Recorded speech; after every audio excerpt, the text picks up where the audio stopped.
Prologue. Il ne m'a pas dit son nom, mais je m'en fichais. Bertrand, René, Mathieu, Paul, c'est pas ça qui m'intéresse. Je veux juste pas me retrouver toute seule. J'ai trop peur seule chez moi. D'accord, j'ai l'air d'une femme. Je suis une fille. J'ai besoin d'une béquille. De chair ? Oui, je m'en fiche de leur âme. Il a poussé la porte, j'ai fait le code, on a ouvert. Il fait noir, j'allume vite. Le MP3 tourne encore sur la chaîne et la bouteille est déjà sortie. Je lui propose un verre, il ne veut pas répondre. Il enlève déjà mon gilet. Alors on sombre. Lui, souriant. Moi, déjà parti. J'ai soif. Quand c'est fini, je ne bouge pas. Trop effrayée de le voir se lever. Il reste la moitié de la bouteille, je le vois, depuis le lit. Ce lit collé au mur rouge de mon studio. Si je fais le moindre geste, il va arrêter de ronfler et il va prendre un taxi. Alors je tremble. Mes amis disent de moi que je suis indépendante et forte. Mes amis me font souvent rire. Quand tous mes muscles se contractent, je crève de douleur. Je sue. Je me redresse, je me mets sur mes deux jambes. Et tout recommence. Décembre 2015. J'ai tout fait pour ne pas être un cliché. Je me suis battue contre le fait de ne pas avoir de père, une mère trop protectrice, une généalogie d'alcoolique, un cerveau un peu trop performant. Je cherche à m'aimer, ou je m'aime trop, ou je me hais. Comment être aussi lucide sur le monde qui m'entoure ?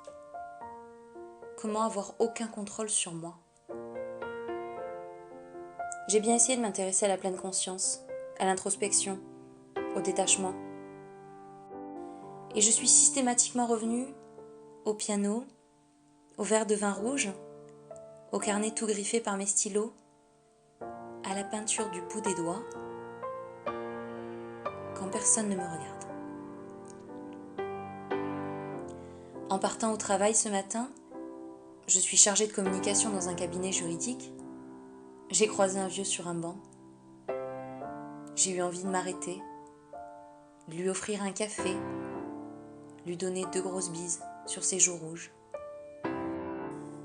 J'aime le rouge, couleur de la passion, la débauche, l'envie, la fête, l'Espagne, la sangria, l'argile, la nature, les papillons, les chenilles, la soie, la douceur, la tendresse, l'amitié, l'amour, la maison de ma grand-mère, Noël en famille, les fraises, le sexe, la chaleur, la plage, les avions, les fauteuils, le confort,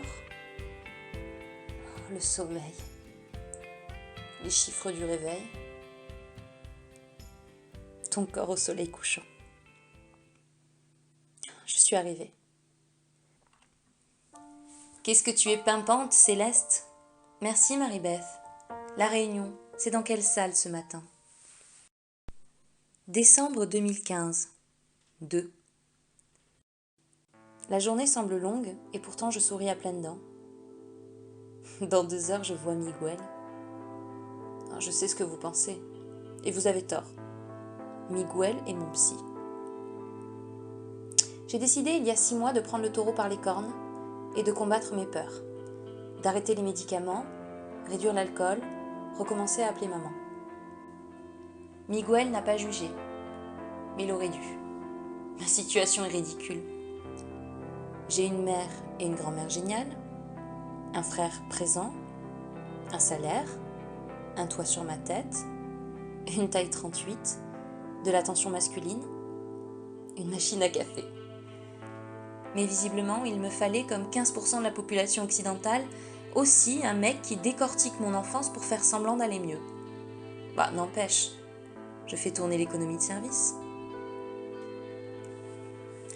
Je me suis longtemps convaincue que j'étais dans un mode de vie simpliste, hors du monde de consommation.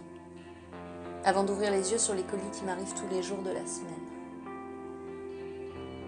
Bon, en toute franchise, Miguel n'est pas que mon psy. Il était trop rassurant pour que je ne le voie que dans son cabinet. On en a conclu que nous ne ferons jamais mention de notre relation dans son bureau, mais que tous les vendredis soirs, on se verrait à mon appartement. Je range tout, à chaque fois. J'ai compris que Miguel aimait les choses carrées, et ça me structure. Le vendredi soir, sa femme fait de la danse, ça tombe bien. Quelle chance elle a, sa femme. Miguel, c'est la douceur incarnée, il est d'une incroyable beauté physique. Brun, aux yeux clairs, très grand et fort. Un jour, il sera à moi. Les scrupules ne font pas partie de moi. Je suis une ambitieuse depuis le début. Début janvier 2016. C'est un jour de repos. Je suis trop agitée pour être en repos. Je suis déjà assise sur le canapé à 7 heures avec mon café à la main. Mercredi, c'est le jour des enfants. Et j'aimerais en être encore une. Enfant, j'ai tout essayé. Judo, danse, dessin, gymnastique, chant, théâtre, guitare, piano et accordéon. C'est maman qui, à cette époque, essayait de remplir mon emploi du temps. Moi, je restais tranquillement allongée dans l'herbe, ou sur le haut des marches, au soleil, ou je gueulais sur le petit voisin qui écrasait les fourmis. C'était déjà une vie bien remplie. Et puis, je me suis agitée. Les hormones, l'habitude, la ville. Quand à 14 ans on a déménagé à Paris, j'ai compris que tout mon monde s'en trouverait bousculé. J'ai aussi compris que je comprenais, profondément, le sens des choses qui m'entourent. Beaucoup plus que ce que je ne suis en mesure d'appréhender ce qui se passe en moi. Y arriverai-je un jour ? Le vent battait moins mon visage, bloqué par les immeubles, me permettant de dévaler les routes à vélo bien plus rapidement. Je remplissais mes objectifs de journée en quelques heures, collège, dentiste, devoirs, amis, et je filais pour 30 minutes dans un bain chaud où j'oubliais tout. C'est à ce moment-là que j'ai découvert la sensualité, la chaleur d'un corps, le mien. Je m'aimais plutôt jusqu'à mes 17 ans. Décembre 2015, 3. Noël approche et mes doutes avec. Le seul avantage de Noël, c'est qu'on peut boire sans que maman nous fasse les gros yeux. La dernière fois que je l'ai vue, ça remonte à 3 mois. La dernière fois que je lui ai parlé, ça remonte à 2 ans. Maman me ressemble en mieux, mais elle ne le sait pas.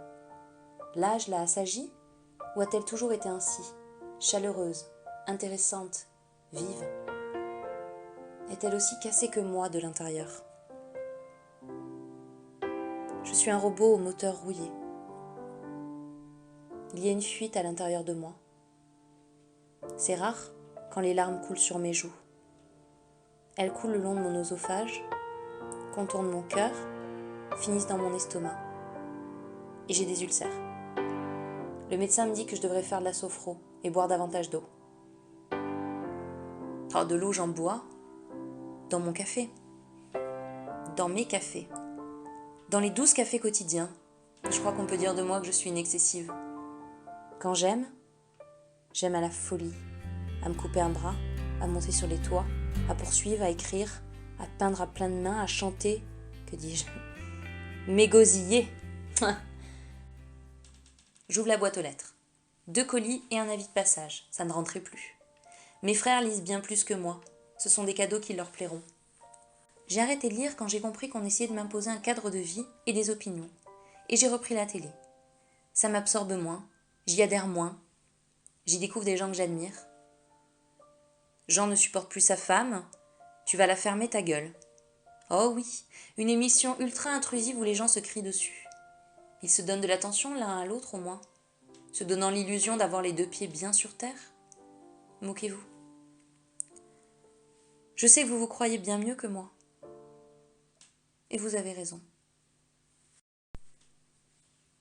Novembre 2015. Penché sur la table, au-dessus de l'ordinateur, mon esprit file à la vitesse de l'éclair. Les mots surgissent sur la page sans que j'ai eu la nette impression qu'ils se soient présentés à moi avant.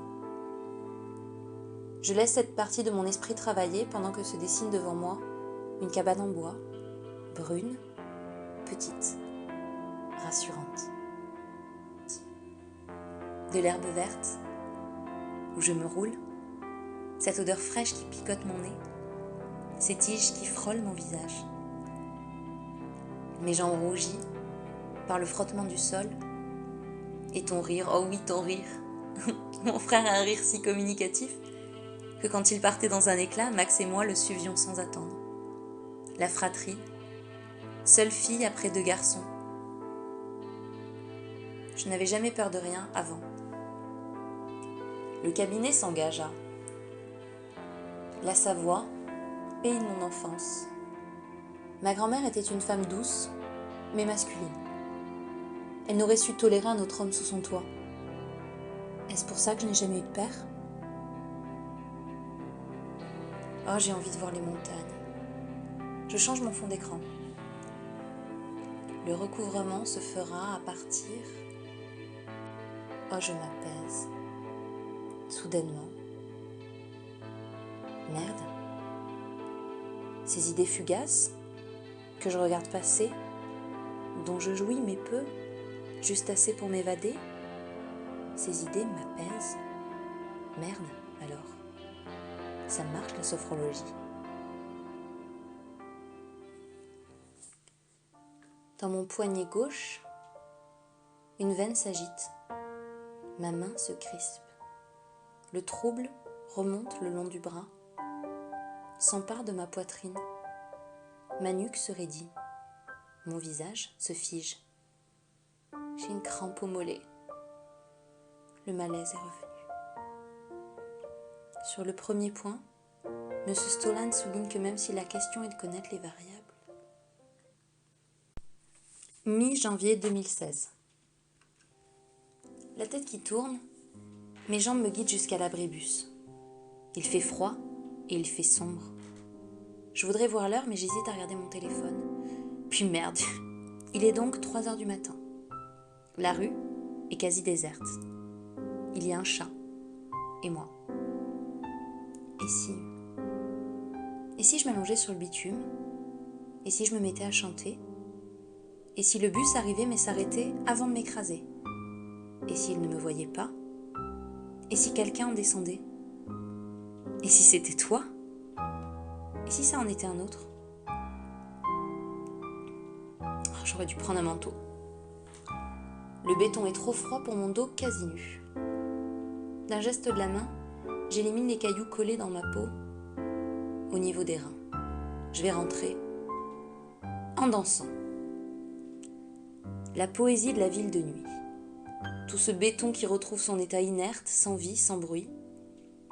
Et pour une fois, je ne suis pas apeurée. Heureusement que le vin était bon. Assise sur mon fauteuil ou courant à travers l'appartement, je me suis emmerdée. De l'eau ? Un petit bruit qui vient me rappeler que la vie est bien là. Que musicale, excitante, surprenante, elle peut l'être. Le son ricoche, joyeux, coloré, au coin de la rue. Je l'entends plus fort. Mes yeux tombent sur l'objet du délit. Je fais un signe de main joyeux au mec qui pisse sur un mur et je tourne les talons en direction de chez moi. La honte. Les joues chaudes, les doigts tremblants, les yeux fuyant mon reflet. Cette sensation brûlante et glacée qui m'empêche de bouger. Assise en tailleur sur la moquette, je fixe mon Blackberry et la notification qui clignote. Une crampe au ventre, une crampe au pied. Je m'accroupis. Je ne sais plus si le café rampe jusqu'à moi ou l'inverse. Le souffle court, je m'étends sur le dos et chaque inspiration fait mal. Il est parti, ou veut partir. Il partira. La notification, c'est ça. Je serai de nouveau seule. Tu dois appeler Max. Ou alors l'autre, qui était là jeudi dernier.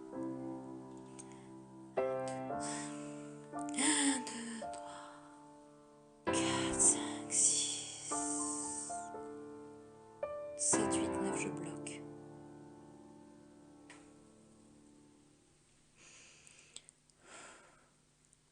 Je tends la main, je déverrouille et je lis. Tu es libre ce soir ?